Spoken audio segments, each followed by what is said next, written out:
आज हम लोग एक न्यू टॉपिक से जुड़ चुके हुए हैं जिसका नेम है एथेनॉल।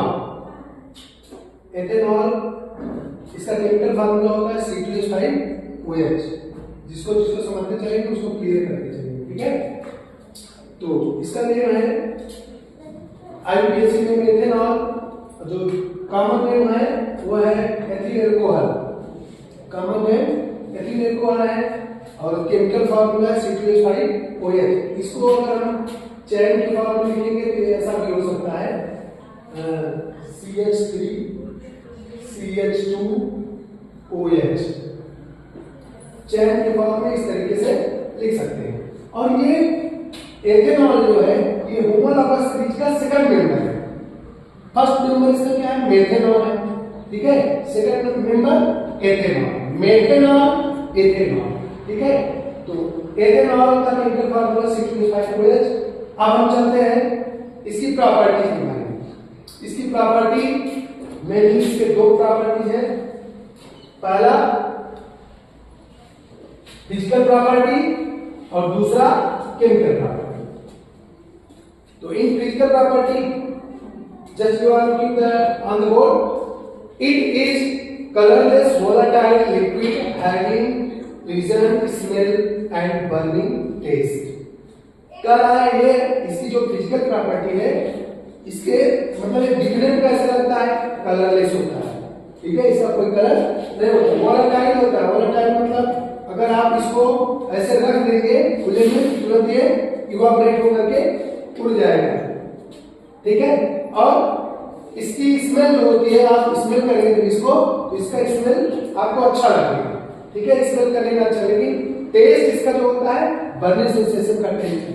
उसके बाद सेकंड प्रॉपर्टी है it's boiling point is 351 kelvin और 78 डिग्री सेल्सियस। इसका जो बॉइलिंग पॉइंट है ये 351 केल्विन होता है।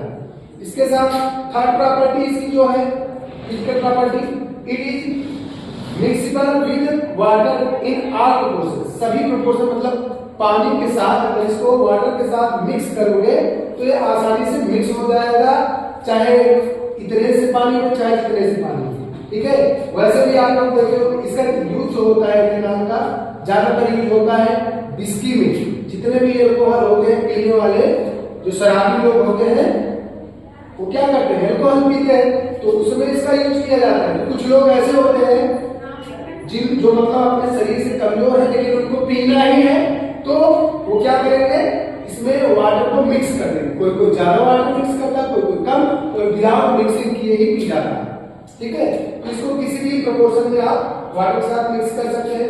It contains 95% ethanol and 5% water ना। इसमें जो है 95% एथेनॉल है, अर्थात एल्कोहल जो है इसमें 95% है और 5% क्या है? वाटर है, ठीक।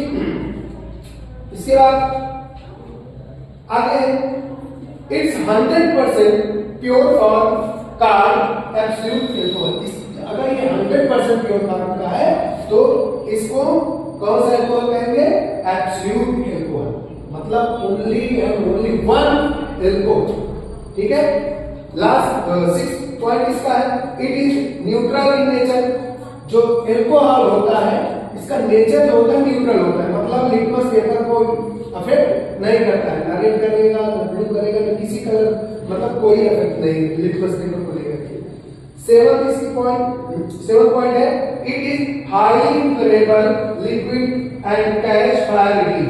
ये हाईली इन्फ्लेमेबल, इसमें से जो फ्लेम होता है बहुत अच्छे मतलब ज्यादा हीट प्रोड्यूस करने वाला फ्लेम इसमें से प्रोड्यूस होता है, ठीक है। इसलिए इसको हाईली इन्फ्लेमेबल लिक्विड कहा गया है। और आपको फायर को आसानी से तेजी के साथ कैच कर लेता है, पकड़ लेता है इसमें आप, ठीक। तो ये हो गया इसकी फिजिकल प्रॉपर्टी। फिजिकल प्रॉपर्टी इतना सारा सब कुछ है। अब हम लोग चलते हैं एथेनॉल के केमिकल प्रॉपर्टीज पर।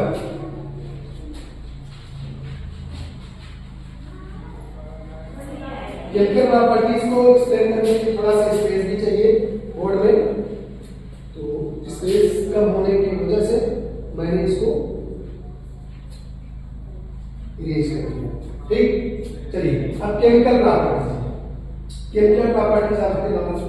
इसका फर्स्ट केमिकल प्रॉपर्टीज क्या है, ये देख रहे हैं, लिखा है C2H5OH प्लस 3O2 कंबशन मतलब बर्निंग प्रोसेस। अगर इसको एयर में बर्न करवाया जाएगा, किसको, C2H5OH अर्थात इथेनॉल को अगर एयर में बर्न करवाया जाएगा तो ये CO2 और H2O प्रोड्यूस करता है, ठीक।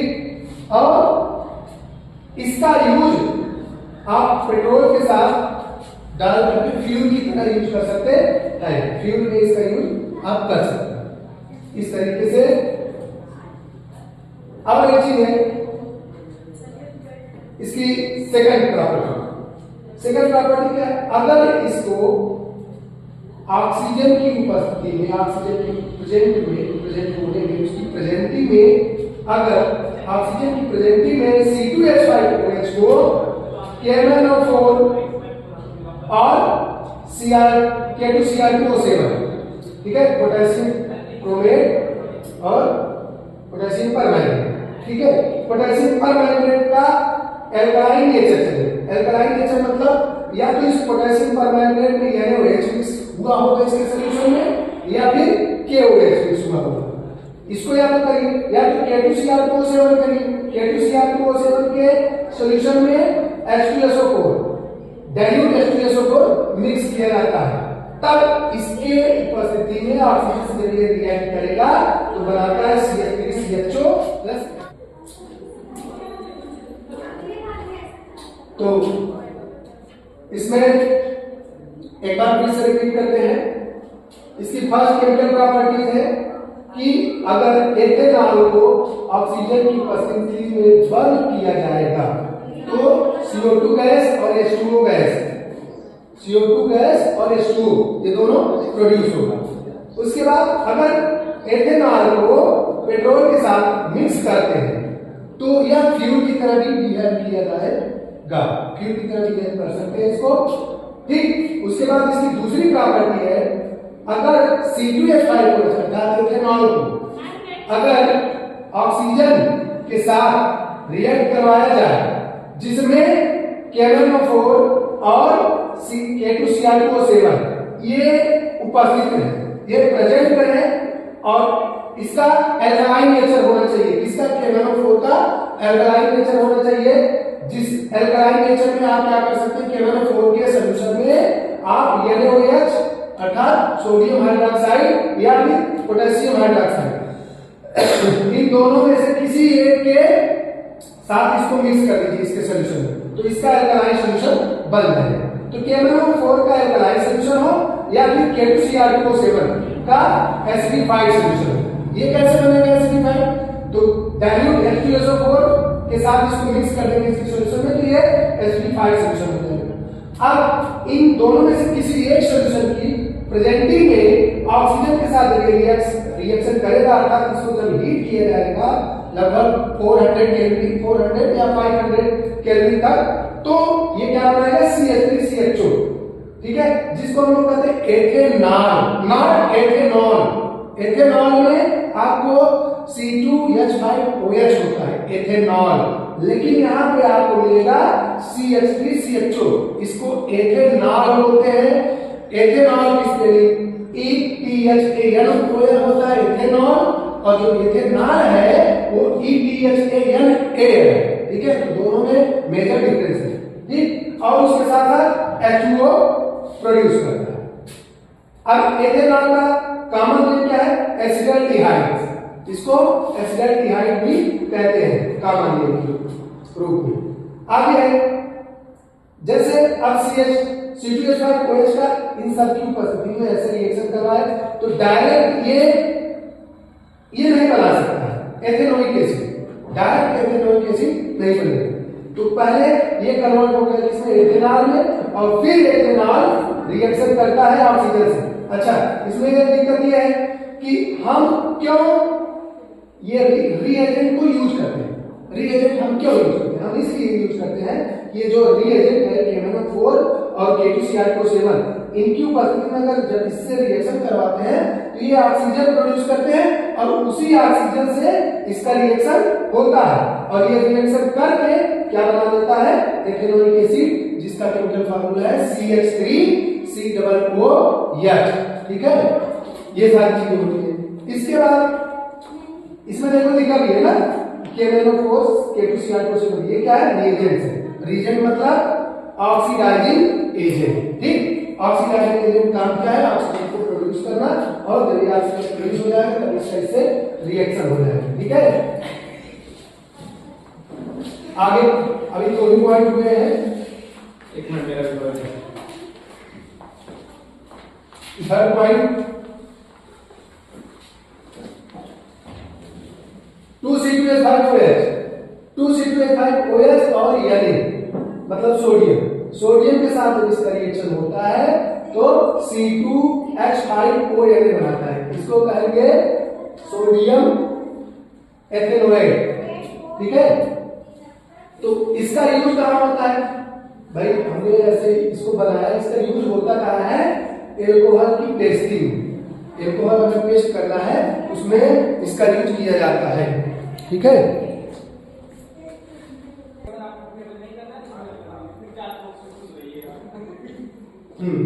तो अब ये है इसका जब इससे रिएक्शन हुआ तो ये बना C2H5ONA। इसका यूज किया जाता है एल्कोहल की टेस्टिंग। एल्कोहल की टेस्टिंग इस सॉल्यूशन में एल्कोहल कितना परसेंट है या नहीं, और साथ ही साथ इसके साथ H2 गैस निकलता है। H2 गैस जो है ये पॉप साउंड प्रोड्यूस करता है। जैसे अगर जलता हुआ स्प्लिंटर इसके पास ले जाएंगे H2 गैस के पास तो फट से उसमें से आवाज आती है, आवाज के साथ ये जो है H2 गैस निकलता है। इसका फोर्थ प्रॉपर्टी क्या है केमिकल प्रॉपर्टी C2H5OH। C2H5OH को अगर H2SO4 कंसंट्रेटेड H2SO4 की प्रेजेंटी में अगर हीट करेंगे ना तो ये बनाएगा एथीन और H2O। एथीन का केमिकल नेम है एथिलीन और आईयूएस नेम है एथीन।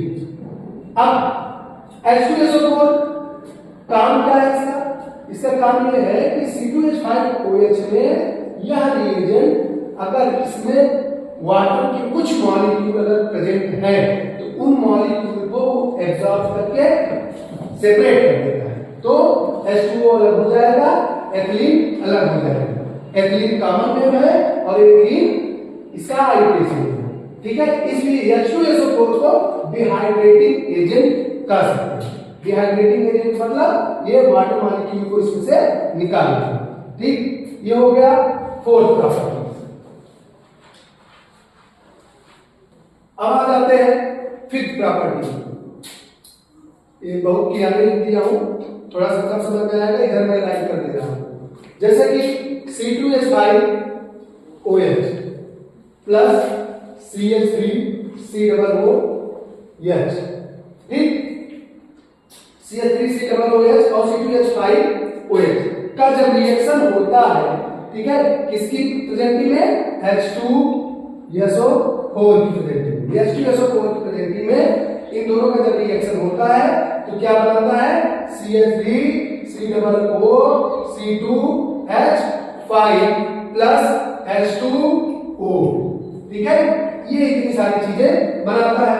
अब इसका जो नेम है इसका नेम है एथेनोएट या इसको हम एस्टर भी बोलते हैं और यह रिएक्शन एस्टरिफिकेशन भी कहलाता है। ठीक है, और इसका भी यूज किया जाता है एल्कोहल टेस्टिंग। इस रिएक्शन का यूज एल्कोहल टेस्टिंग में किया जाता है। इसका नाम है एथिल एथेनोएट।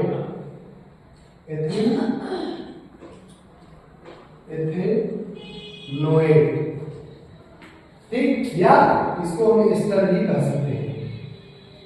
ठीक, इसके बाद इसका यूज कहां किया जाता है एल्कोहल टेस्टिंग में। अब लास्ट में है सिक्स्थ पॉइंट है हैलोफॉर्म रिएक्शन। हैलोफॉर्म रिएक्शन क्या है C2H5OH जिसको हम लोग क्या कहते हैं एथेनॉल। C2H5OH का क्लोरीन और sodium hydroxide 4Cl2 plus 5 NaCl। आप लोग जान रहे हैं ना, ये आगे जो नंबर 4 और 5 लगा रहा हूँ, इस वजह से लगा रहा हूँ ताकि जो रिएक्शन हो केमिकली बैलेंस हो। ठीक है, तो ये जब रिएक्शन करता है तो क्लोरोफॉर्म और NaCl और HCO4Na CHCl3 plus 5 NaCl plus HCOO plus 5 H2O, इतना सारा चीज बनाता है। इसको हैलोफॉर्म रिएक्शन बोलते हैं, क्योंकि हैलोफॉर्म मतलब है हैलोजन ग्रुप का कोई भी अगर एलिमेंट, यहाँ I2 भी हो सकता है। ठीक है, I2 हो सकता है, मतलब आयोडीन हो सकता है, क्लोरीन, ब्रोमीन, आयोडीन, एसिटीन ना, ये सब हाइड्रोजन के ग्रुप में आते हैं। तो हैलोफॉर्म रिएक्शन इस वजह से ये कहा जाता है। तो इससे बनता क्या है CHCl3, जिसको हम बोलते हैं क्लोरोफॉर्म। क्लोरोफॉर्म का यूज करा होता है एनेस्थीसिया में, किसी व्यक्ति को अनकॉन्शियस करना हो उसके लिए। नेक्स्ट है 7, अगर C2H5 OH का रिएक्शन Cl2 से किया जाए तो बनाएगा CH3CHO प्लस 2HCl। फिर इसके बाद यही CH3CHO का अगेन 3Cl2 से रिएक्शन जब होगा, क्योंकि Cl2 अगर मिक्स किए हैं तो Cl2 रहेगा ही, तो पहले इससे ये बना, फिर इसी क्लोरीन से रिएक्शन करके ये आगे बनाएगा CCl3CHO प्लस 3HCl। HCl एक गैस की फॉर्म में होगा। ठीक है, और इसका नेम है क्लोरल, तो कहते हैं क्लोरल। ठीक है, ये क्लोरल। आगे है 8 प्रॉपर्टी, 8वीं प्रॉपर्टी क्या है इसकी, कि अगर C2H5 OH को कॉपर के प्रेजेंटिंग में 300 डिग्री सेल्सियस तक, कितने डिग्री सेल्सियस तक, 300 डिग्री सेल्सियस तक अगर हीट किया जाता है तो CH3CHO और H2 गैस निकलता है। CH3CHO प्लस H2 गैस निकल जाता है। तो CH3CHO का नाम है एसिटल्डिहाइड,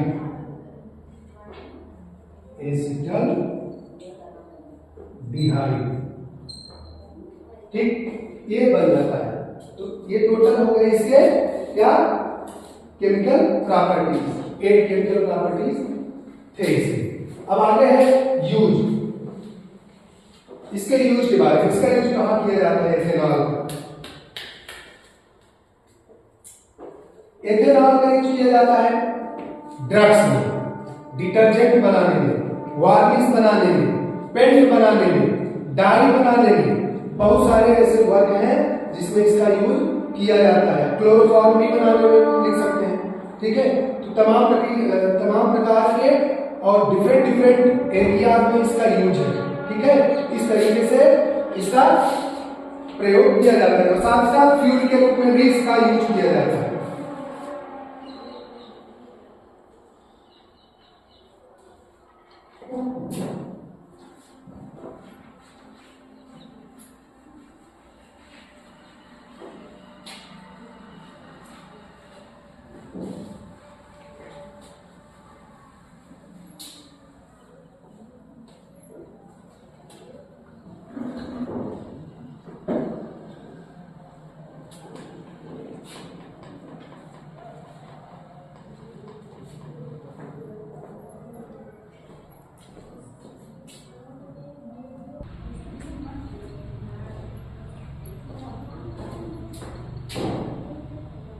अब एथेनॉल सेकंड मेंबर था होमोलॉगस सीरीज का, मेथेनॉल फर्स्ट मेंबर था। मेथेनॉल जो होता है उसकी चर्चा क्यों नहीं करेंगे,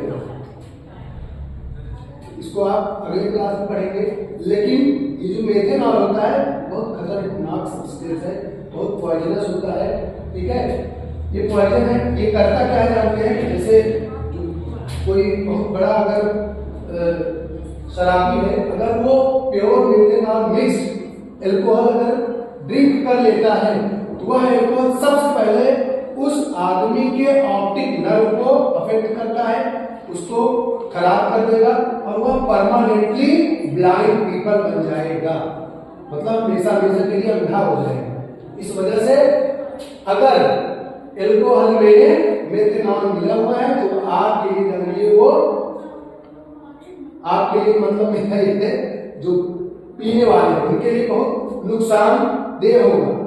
इसीलिए जो एल्कोहल जिस एल्कोहल में पॉइजनस सब्सटेंसेस मिले हो जैसे मेथेनॉल, पायरीन, कॉपर सल्फेट, ये सब अगर मिला हुआ है वह एल्कोहल क्या है, नेचर एल्कोहल है, वह हमारे स्वास्थ्य के लिए या उस व्यक्ति के स्वास्थ्य के लिए जो रेगुलर पीता है बहुत ही नुकसानदेह है, ठीक है। ये हो गया मेथेनॉल और इसका डीनेचर क्वालिटी। बाकी एथेनॉल का बता दिया और इसका एंटीसेप्टिक में भी किया जाता है, एंटीसेप्टिक लोशन बनाने में।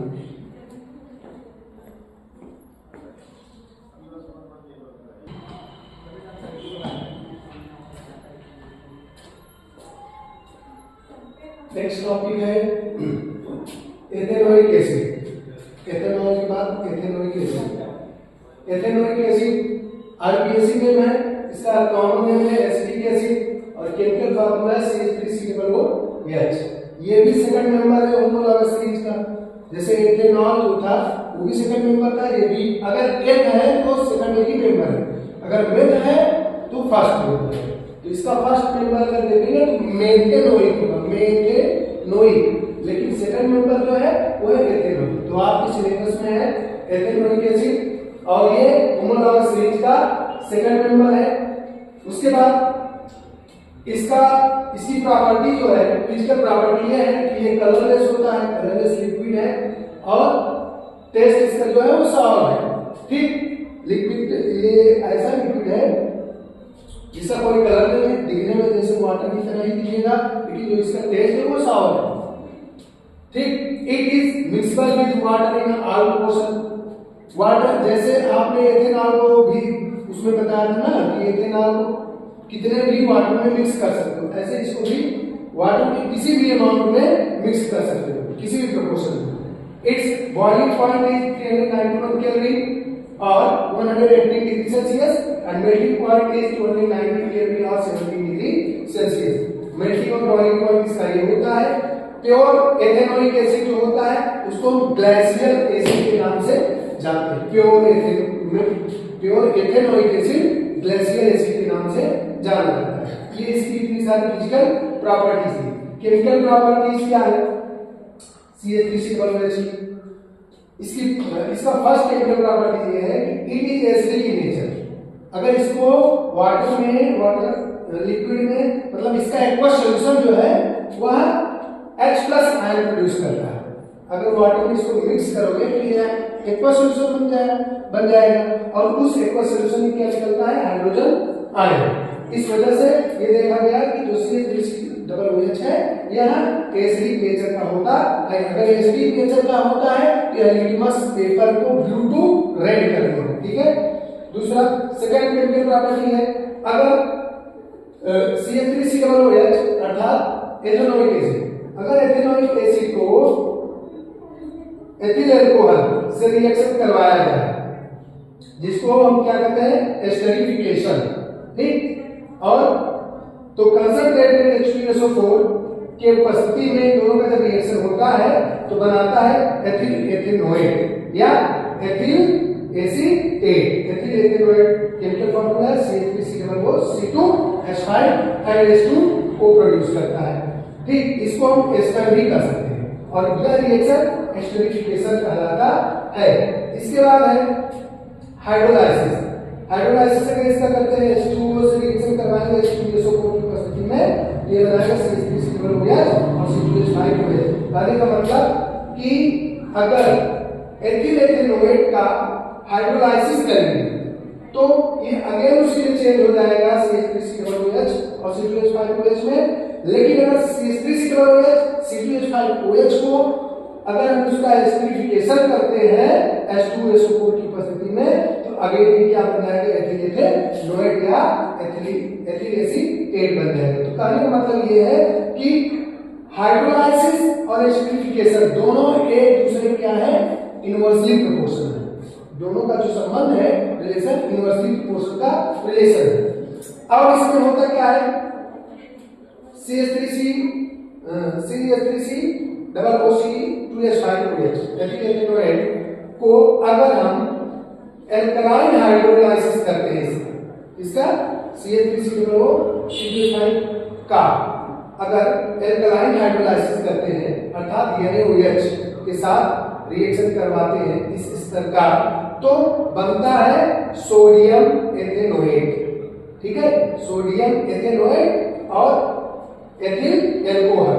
तो सोडियम एथेनोएट जो होता है इसको कॉमन नेम हम सोडियम एसीटेट भी कर सकते हैं।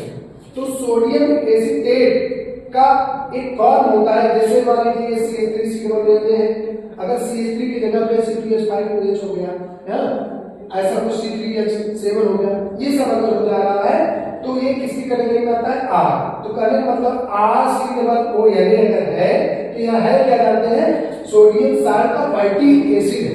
और सोडियम साल्ट का फैटी एसिड जो होता है उसको हम लोग कहते हैं शॉप में साबुन। अगर कोई पूछे साबुन है क्या, साबुन का केमिकल फार्मूला होता क्या है, तो आप यही बताइए, सोडियम साल्ट का जो फैटी एसिड होता है वही साबुन का केमिकल फार्मूला होता है। और इसको आप जनरल फार्मूले के नाम से जान सकते हैं, RCOOH। ठीक है, तो साबुन का जनरल फार्मूला होता है RCOOH। इसके बाद हम चलते हैं थर्ड पॉइंट, थोड़ा सा रिगाइड कर लेते हैं।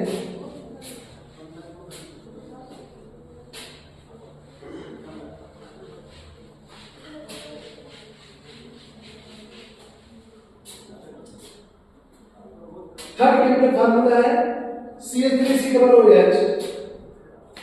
CH3COOH अगर रिएक्टिव मेटल जैसे सोडियम हो गया, पोटेशियम हो गया, मैग्नीशियम हो गया, लिथियम हो गया, कैल्शियम हो गया, इन सब चीजों इन सब मेटल से अगर रिएक्ट करेगा तो ये बनाएगा क्या, CH3COOH सोडियम एसीटेट।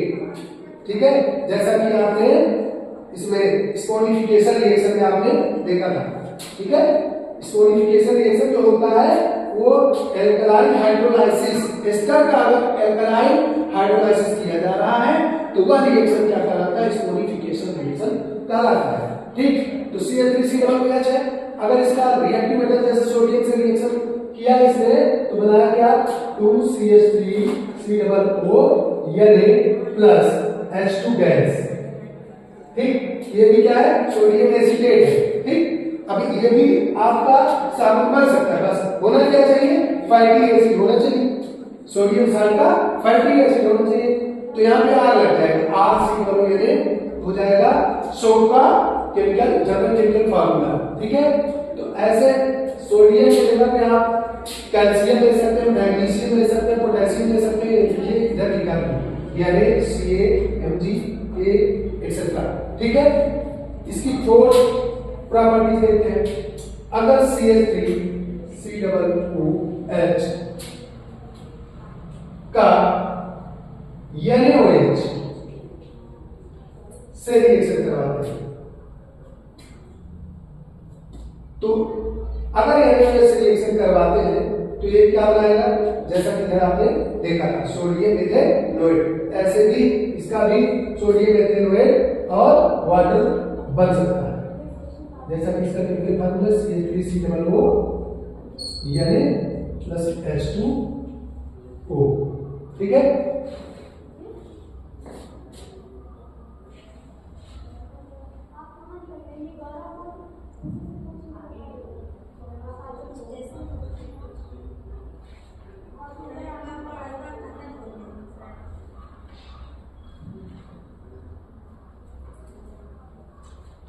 ठीक है, तो ये आपका इसको हम कह सकते हैं बेस रिएक्शन होगा। ठीक है, स्पोनिफिकेशन क्या है, उसमें बेस यूज किया जाता है।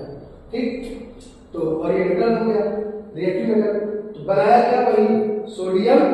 एसीटेट। ठीक, इसका फिफ्थ केमिकल प्रॉपर्टीज क्या है कि 2CH3 COOH प्लस Na2CO3।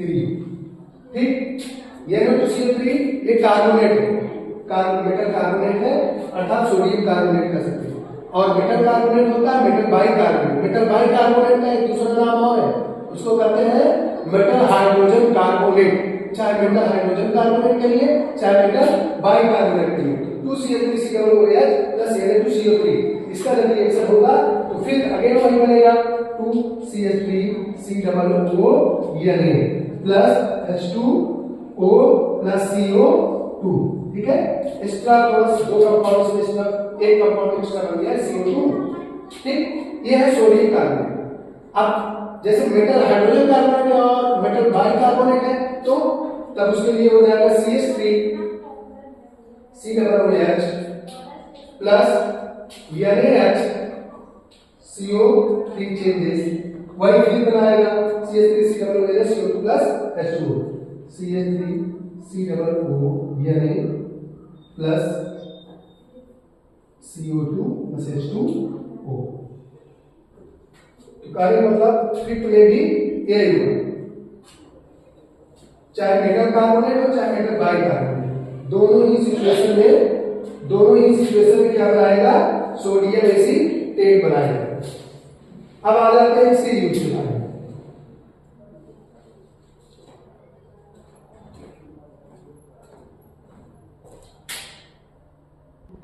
आ नहीं रहे हैं, बना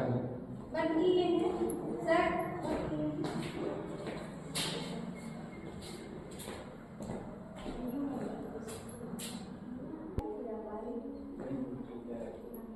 चलिए, तो अब अभी एथेनोइक एसिड की प्रॉपर्टी, केमिकल प्रॉपर्टीज होगी। अब इसमें चलते हैं हम एथेनोइक एसिड के यूज के बारे में। इसका मेनली यूज किया जाता है कार्बोक्सिलिक एसिड का टेस्ट करने, कार्बोक्सिलिक एसिड को टेस्ट करने में इसका यूज किया जाता है। और इसको टेस्ट आप कर सकते हैं दो तरीके से, एक तो सोडियम कार्बोनेट का यूज करके, दूसरा सोडियम हाइड्रोजन कार्बोनेट का यूज करके कार्बोक्सिलिक एसिड का टेस्ट कर सकते हैं कि इस कंपाउंड में कार्बोक्सिलिक एसिड है या नहीं। ठीक, दूसरा है लिटमस पेपर टेस्ट करने कि लिटमस पेपर के जरिए पता कर सकते हैं कार्बोक्सिलिक एसिड है कि नहीं, मेनली एसिड है कि नहीं। अगर लिटमस पेपर पे डालेंगे तो ये ब्लू रेड हो जाएगा, ब्लू लिटमस पेपर पे डालेंगे तभी रेड पे ऑलरेडी डालेंगे तो उसमें कोई इफेक्ट नहीं आपको दिखेगा। ठीक है, ब्लू को रेड में कन्वर्ट कर देगा। दूसरा है एस्टर, एस्टर की टेस्टिंग करने में, जैसे अगर कोई भी एस्टर कंपाउंड है, अगर एस्टर कंपाउंड में एथेनोइक एसिड अर्थात एस्टर कंपाउंड अगर है, एस्टर कंपाउंड में H2SO4 अगर मिक्स कर देते हैं ना तो उस एस्टर कंपाउंड से फ्रूटी स्मेल निकलने लगता है, तो पता चल जाता है कि इस एस्टर में भी कार्बोक्सिलिक एसिड है। किसकी वजह से, फ्रूटी स्मेल की वजह से। आपका ये दोनों टॉपिक कंप्लीट हो गया है, एक टॉपिक और बचा हुआ है।